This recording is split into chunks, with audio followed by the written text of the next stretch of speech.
This is all they do. Their entire commentary around this thing is just like talking about people who have something to say.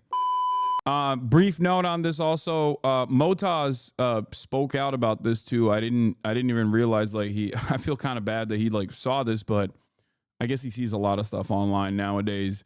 But initially, Ethan and Gila apparently have been talking about like sending me to Gaza, and like they've made a joke about it. We all knew you were never going to go because you are a baby who's not willing to risk anything for this cause. Anything of substance for socialism or for Gaza or anything. You just want to sit there, collect money, hoard money, live in a lap of luxury, hyper consumerism, and just like, what a grift, man. Because like I've talked to Palestinian journalists, and they've like wanted me to come out, and I can't get any security assurances against Israel, obviously, and that's like the major reason why it is incredibly dangerous. It's not because of like Hamas or anything. And these guys still like make a joke about it. And I think that joke plays a very nefarious purpose of making it seem as though I think in their minds, they're just basically saying like, oh, you're too much of a or whatever. But the underlying hidden premise there is that like Gaza actually is totally safe from Israeli bombings. And I don't like that. I don't like that because it's like basically a thinly veiled threat almost, where it comes across like a pager joke. You know what I mean? It's not a war zone, it's a genocide. It's very different. Okay? You can go to a war zone. It's like almost like an individually crafted, like, I hope your pager goes off type joke. They know what they're doing. It's also funny when they dick ride Israel so hard, but they're also like, go ahead, Hassan, see what happens. Yeah, that's what Israel, exactly. So they had posted this. People want to stand by their principles. They want to be these heroic advocates, but they don't want to risk anything. Mm-hmm. Hassan. That's such a funny thing to say, by the way, in terms of like, they don't want to risk anything is such a funny thing to say about pro-Palestinian advocates in general. Not for me in particular. Also, you know, any material financial loss, deplatforming, threats from the federal government is nothing in comparison to like the existence of the average Palestinian in Gaza. So all of that stuff doesn't really matter, but it's a weird thing to say when you're a content creator personally, and all you do is yell at other content creators for at least demonstrating a little bit, like a fraction of the moral courage necessary to speak out against Israel at a time when people like Ethan and many others are actively trying to not only deplatform every pro-Palestinian voice, but also specifically get them, like get the Trump administration to pack them up, right? So yeah, like what are you doing? You've done nothing. All you've done is spend every waking moment just on pro-Palestinian voices. Like that's your advocacy. That's where your advocacy ends, and that's where your advocacy begins. But it's crazy that he just like that part aside. It's just genuinely crazy that he's just like, why doesn't he just go to Gaza? Oh, it's because he's afraid of Hamas. Like, no, dude, I'm afraid of the apartheid regime that you're defending that is literally killed like 70 plus journalists in 2024 alone. Yeah, that's what I'm afraid of. And then they'll turn around and be like, well, other people have gone to Israel. It's like, yeah, exactly. I know. Patrick Beverly talked about how he was going to beaches in Tel Aviv as Israel was pummeling Gaza. That's what happens when you're an apartheid state that is doing settler colonialism, that's engaging in a genocide. The in-group doesn't get harmed. Yeah, no shit. Sex Pestany going to Israel is not the same. He went with Eilon Levy, the Israeli spokesperson, the former Israeli spokesperson. You think the conditions are the same? Anyway, yeah, zone of interest. Should go to Gaza. And if he doesn't, he should be severely judged by his audience for being a total fucking coward. It's part of why I judge him. He doesn't know about that conflict. He's never been to Gaza, never been to Israel. He doesn't know about it. No, he doesn't. He does not. Yeah.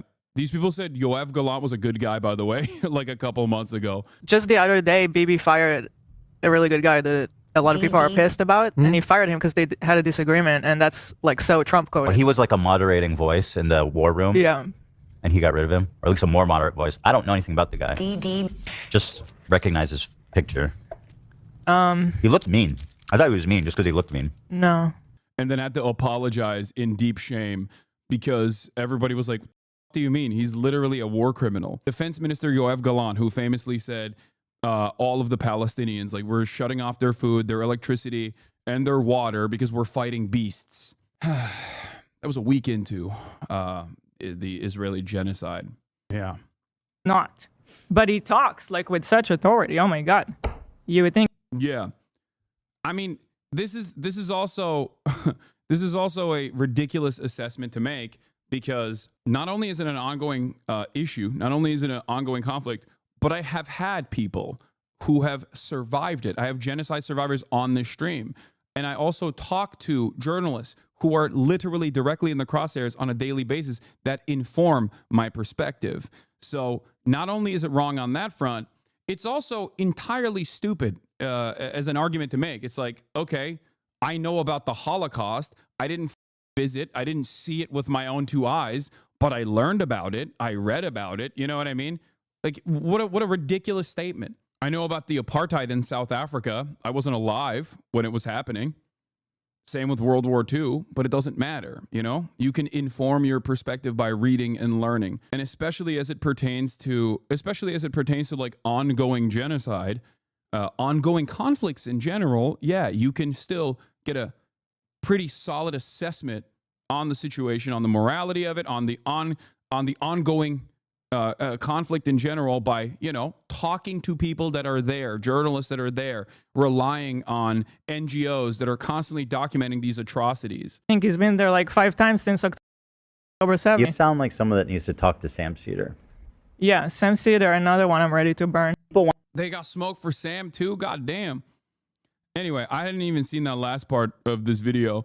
I said, God damn, these people are unbearable. It's so strange that this audience thinks a meme to go to Gaza. Are they not remotely curious as to why Western reporters can't get in? Are they aware of how many journalists Israel has killed? Is this all they do now? Is what I said. And I posted the Reporters Without Borders document on it. Journalists targeted, killed, newsrooms destroyed, internet electricity cut off. 1 year in Gaza, how Israel orchestrated a media blackout on a region at war.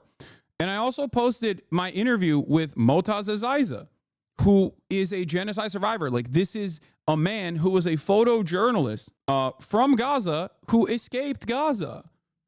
So I have talked to people that inform my perspective directly. Like, I've hosted them. I've talked to them. I don't know why. Like, what have these people done? Like, it doesn't make any sense. And Motaz saw it, and he quote tweeted it. He said, I remember my conversation with Hassan the Hun when he hosted me in his house for an interview. I saw how much he was moved and wanted to learn more from the people who've lived the genocide in Gaza. It's of course impossible for Hassan and others to enter Gaza because of restrictions from the Israeli occupation. The only way for the world to see and hear the truth is through the eyes of the Palestinians who document the constant Israeli crimes or lived under the occupation.